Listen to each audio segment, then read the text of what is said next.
جب دشمن غار سور کے سامنے آ گئے تو حضرت ابو بکر صدیق گھبرا گئے۔ ان کی گھبراہٹ کو دیکھ کر اللہ کے نبی صلی اللہ علیہ وسلم نے فرمایا، لا تحزن ان اللہ معنا۔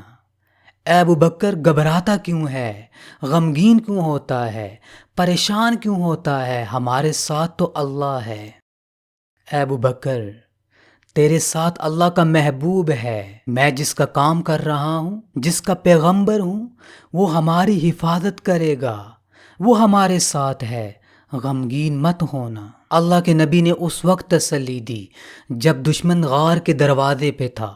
اے ابو بکر، غم نہ کر، دشمن نے ہر طرف سے گھیرا ہوا ہے، ہر طرف سے خطرہ ہے، لیکن یاد رکھ، اللہ ہمارے ساتھ ہے، وہ مالک ہمارے ساتھ ہے، وہ بادشاہوں کا بادشاہ ہے، دنیا کی ہر بادشاہت اس کے سامنے صفر ہے۔ غم کیوں کرتا ہے؟ حضرت ابو بکر نے یہ تسلی سنی تو دل مطمئن ہو گیا۔ یہ ایمان کی نشانی ہے۔ مومن جب تسلی سنتا ہے کہ اللہ میرے ساتھ ہے تو اس کا دل مطمئن ہو جاتا ہے۔ دل کا مطمئن ہو جانا ایمان کی نشانی ہے۔ اللہ کے قرب کی نشانی یہ ہے کہ ہر طرح کے خطرے میں انسان کا دل مطمئن ہو۔ ڈرنا انسان کی فطرت میں ہے۔ جب خطرہ آتا ہے تو انسان گھبرا جاتا ہے، یہ انسان کی فطرت ہے۔ لیکن گھبراہٹ کو اپنے اوپر طاری نہیں کرنا۔ گھبرائے، اپنی طرف سے کوشش کی، پھر اللہ پہ چھوڑ دیا، اے میرے مالک، تو ہے، تو مجھے بچا لے گا، مجھے کامیاب کرے گا، مجھے یقین ہے، میرا دل مطمئن ہے کہ تو میرے ساتھ ہے۔ اللہ کا قرب پانا ہے تو اپنے دل کو مطمئن کرنا سیکھو۔ جتنا تمہارا دل مطمئن ہوگا، اطمینان میں ہوگا، سمجھو تم نے اللہ کا قرب پا لیا۔ نماز کے ذریعے اللہ کا قرب حاصل کرو۔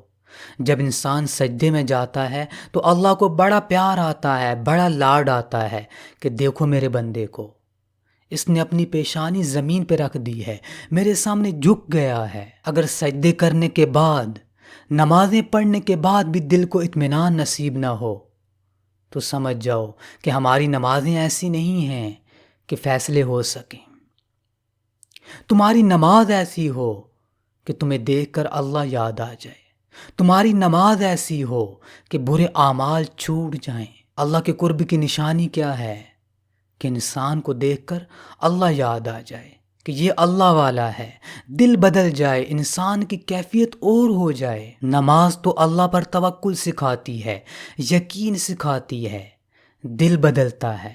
اگر دل نہیں بدلا تو اپنے دل پہ توجہ کرو، اپنی نماز پہ توجہ کرو۔ کون سی غلطیاں ہیں کہ اللہ راضی نہیں ہو رہا؟ اگر اللہ کا قرب محسوس کرنا ہے تو اپنے آپ کو دیکھو، گناہ تمہارے لیے مشکل ہیں یا آسان ہیں؟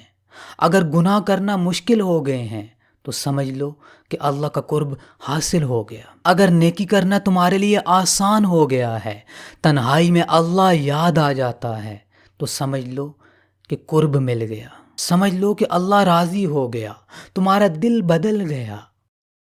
جب اللہ کا قرب حاصل ہو جاتا ہے تو دعائیں قبول ہوتی ہیں۔ جو انسان ہر مشکل میں، ہر طرح کے حالات میں یہی کہتا ہے کہ اللہ بہتر کرے گا، لوگوں سے توقع نہیں رکھتا، اللہ سے توقع رکھتا ہے، اللہ کے ساتھ امیدیں لگاتا ہے، تو سمجھ لو وہ کامیاب ہے، اسے اللہ کا قرب مل گیا۔ اللہ کا قرب محسوس کرنا ہے تو اپنے آپ کے اوپر نظر دوڑاؤ، اپنے آپ کو دیکھو کہ میرا دل کیا کہتا ہے، میرے اعمال کیسے ہیں، میری حرکتیں کیسی ہیں، میرا یقین کیسا ہے، میرا اندر کیسا ہے، اندر بدلا ہے کہ نہیں؟ اگر اندر بدل گیا تو سب کچھ ٹھیک ہے۔